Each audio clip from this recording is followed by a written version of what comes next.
होना चाहिए ये बंदा। रेगुलर स्टूडेंट नहीं होगा तो ये जो उनसे आपको हायर नहीं करेंगे। मैंने उसे ये आउट ऑफ 4 देखा, उन्होंने कहा 2 होनी चाहिए कम अज़ कम। 4 में से 2 होनी चाहिए, 50% मार्क्स होंगे in annual system of laws of and number 3rd division of grade D, जिसकी 3rd डिवीजन आती है वो ग्रेड डी पे जाएगा।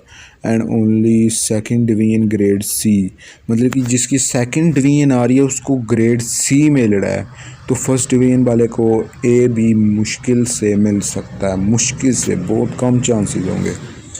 Through out the agreement career MA MSc BS, ये मैंने आपको पहले ही बताया था कि MA MSc BS, MPhil होनी चाहिए, MS होनी चाहिए, PhD होनी चाहिए। विल बी गिवन परफॉर्मेंस, उनकी परफॉर्मेंस देख के उनको हायर किया जाएगा, वैसे ही एजुकेशन के बेस पे नहीं किया जाएगा।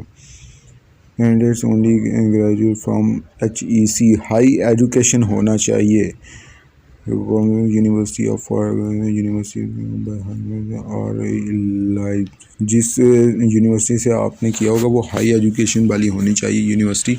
आम यूनिवर्सिटी जो पढ़ा होगा उसका मुश्किल ही है, मतलब कि जिसने ज़्यादा फीस दी होगी, अच्छे कॉलेज में गया, अच्छे यूनिवर्सिटी में गया होगा, वो ही सिर्फ जो सा हो सकता है।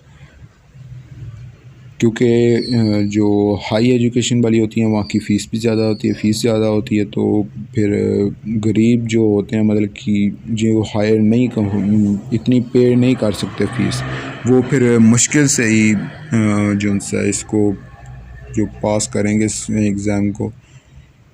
तो must have education will MA MSc as a regular student, और उस स्टूडेंट को रेगुलर भी होना होगा। जो MA MSc BS कर रहा है उसको हर दिन जो सा जाना होगा उधर, अपनी प्रेजेंट देनी होगी, क्योंकि जो हमें मिलता है करैक्टर सर्टिफिकेट, उसके ऊपर जो सा बाकायदा जो हमें पढ़ा रहा होता है उसकी तरफ से लिखा जाता है कि ये बंदा जो सा कैसा है, अच्छा है, बुरा है, क्या है इसका जो सा बैकग्राउंड, ये क्या करता था क्लास में, इसका बिहेवियर कैसा था, उस हिसाब से भी आपका जो सा हायर किया जाएगा। अगर बाकी सब में पास हो जाता है, MA जो सा उसको हाई एजुकेशन वाली यूनिवर्सिटी में पढ़ा हुआ है, PhD की हुई है या MS की हुई है, PhD की हुई है, MA MSc BSc की, इनमें से कुछ भी किया हुआ है, और उसका ग्रेड अगर 3 भी आ जाता है, 3.5 भी आ जाता है, तो अगर उसके जो सा है रेगुलर स्टूडेंट नहीं है, उसकी क्लास में परफॉर्मेंस अच्छी नहीं है, तो फिर वो हायर भी नहीं होगा। इसलिए रेगुलर स्टूडेंट्स का होना ज़रूरी है। नीचे वही डिटेल सारी दी जा रही हैं जो कि मैंने आपको ऊपर ही दी हैं, ट्रेनिंग और ये बाकी सारा आप वैसे भी देख लेंगे, उधर जाके आपको पता भी चल जाएगा। तो ये था जो है मर्द हजरात के लिए, जो कि टेस्ट होंगे इसके 12 से 17 जनवरी के बीच, और इसकी रजिस्ट्रेशन जो सी 5 दिसंबर से लेकर 31 दिसंबर तक है। अभी आपके पास 6 दिन हैं, 6 दिन के अंदर अंदर आप लोग रजिस्ट्रेशन जो सा इसकी कर सकते हैं। और इसके जो अलावा थे, अगर 1 मिनट मैं ये देख के बताता हूँ कि ये है अभी अवेलेबल या नहीं। 7 जून जुलाई नहीं, ये भी जो सी है ख़त्म हो चुकी है, ये जून जुलाई की ख़त्म हो चुकी है, ये काफ़ी देर हो गई है इसको।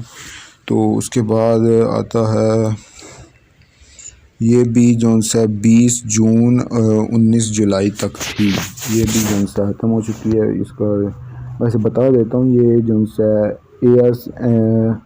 BSc जो से नर्सिस के लिए, ट्रेनिंग नर्सिस मतलब कि वुमेंस के लिए 2022 से 2023 एंट्री, ये वुमेंस के लिए था जो सा नर्सिस के लिए जो नर्स बनना चाहती हैं।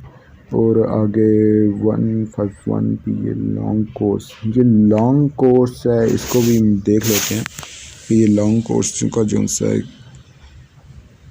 क्या हिसाब है इनों का इधर। अच्छा, इसकी रजिस्ट्रेशन वैसे तो 3 अक्टूबर से 6 नवंबर तक की ख़त्म हो चुकी है, और इसके जो टेस्ट थे वो 11 नवंबर से 11 जनवरी। ओके, तो ये जो सा है जो मर्द हैं उनके लिए था, मेल के लिए। Unmarried married services personal of the army force over 20 year of age and evaluate. Unmarried हो तो ज़्यादा अच्छा रहेगा, मैरिड हो तो वो बहुत कम चांसेस हो जाएंगे, क्योंकि अनमैरिड वाले होंगे तो उनके चांसेस ज़्यादा बनते जाएंगे, वो लिस्ट में आगे रहते जाएंगे, और जो मैरिड होंगे उनके जो है पीछे हो जाएंगे नेम लिस्ट में। तो इंटरमीडिएट और grade 2, graduate 2 years, graduate 4 years service army. 2 साल का जो है ग्रेजुएट होना चाहिए, 4 साल का हो जाए और भी अच्छी बात है। तो इसमें जो आपकी फ़िज़िकल स्टेट्स है 5 फुट 4 इंच होनी चाहिए, 162.5 सेंटीमीटर, और वही मास आपके जो सा है बॉडी के लिहाज से जो सा देखा जाएगा।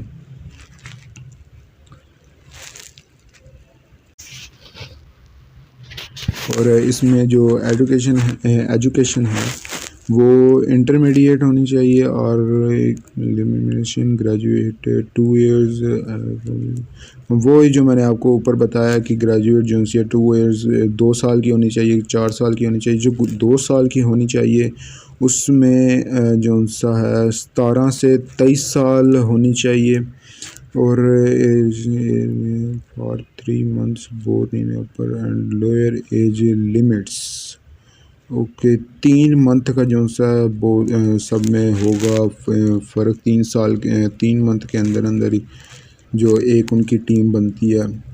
ये पाक एयर फोर्स पर्सनल्स भी जो सा हो सकते हैं, और ग्रेजुएट 4 जो 4 साल की BS, BA honours, BBA, BPA, ये होनी चाहिए 15 से 17 साल की एज, और ये नो एज मिशन। और सर्विस आर्मी सोल्जर जो बनना चाहते हैं उनका 17 से 25 साल की उम्र होनी चाहिए, और इसके बाद minimum 55 marks in FA, FSC and जो FA ICOM, ICS, FSC जो है इनमें से 55% मार्क्स होने चाहिए। 55% मतलब कोई हो जाते हैं 500, तो 580 के ऊपर ही जो है ना इसके मार्क्स बनते हैं। तो 60% मार्क्स होंगे तो और भी ज़्यादा बढ़िया होगा, उससे ऊपर होंगे तो और भी बढ़िया होगा। BA, BSc, BA, BSc honours and BBA, BPA will 50% marks in FA, FSC and ICOM, ICS। ये होगा मिलिट्री एकेडमी जो सी है, PA लॉन्ग कोर्स होगा इनका। पाकिस्तान मिलिट्री आर्मी में लॉन्ग कोर्स होगा। Service 50% marks in FA, FSC, 50% marks भी होंगे तो चल जाएगा, लेकिन वही बात होगी कि जिनके मार्क्स अच्छे होंगे उनका नाम लिस्ट में सबसे ऊपर रहेगा, और जिनके मार्क्स सही नहीं होंगे उनके जो है नेम लिस्ट में सबसे नीचे रहेंगे या सेंटर में आ जाएंगे, उनके चांसेस बहुत कम हो जाते हैं फिर, और उनके नेम जो उनसे लिस्ट में नीचे हो जाएंगे जिनके मार्क्स कम होंगे। तो इसलिए जो उनसे हाई मार्क्स होने ज़रूरी हैं। A level candidates applying in Pakistan 50% marks होने चाहिए A लेवल कैंडिडेट के। अगर उसके भी होते हैं 55% मार्क्स तो उसको भी रख लिया जाएगा।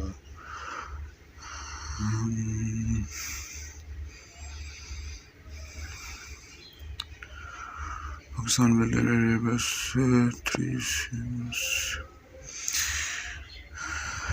ओके, तो ये वही सारी बात हो गई कि मार्क्स कम नहीं होने चाहिए और परफॉर्मेंस आपकी लो नहीं होनी चाहिए।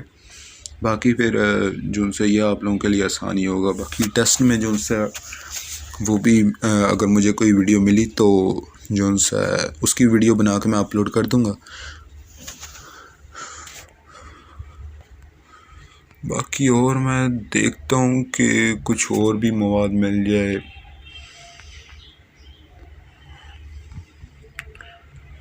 नहीं और नहीं है, वो बस यही है। जितना भी ये मवाद है ये भी जो सा कोई कम नहीं है, ये भी बहुत ज़्यादा है। ये भी अच्छा खासा मवाद उन्होंने दे दिया इधर ही, लेकिन कुछ होता है कि वो भी नहीं बताते। तो इसी तरह की अगर और वीडियोस देखनी है तो जो सा मेरे चैनल को सब्सक्राइब कर दो, बेल नोटिफिकेशन को ऑल पे सेट कर दो। अगर दूसरी जो है खराब जो फेक वेबसाइट होती हैं उनसे बचने के लिए, अपनी इन्फॉर्मेशन लीक ना हो उसके बचने के लिए मेरे चैनल को सब्सक्राइब कर दें। डेविल गेमर के चैनल को सब्सक्राइब कर दें, बेल नोटिफिकेशन को ऑल पे सेट कर दें ताकि मेरी नई आने वाली वीडियो का नोटिफिकेशन आपको उनको सबसे पहले मिलता रहे। इसी के साथ मुझे जो सा दुआओं में याद रखिएगा। अल्लाह हाफ़िज़।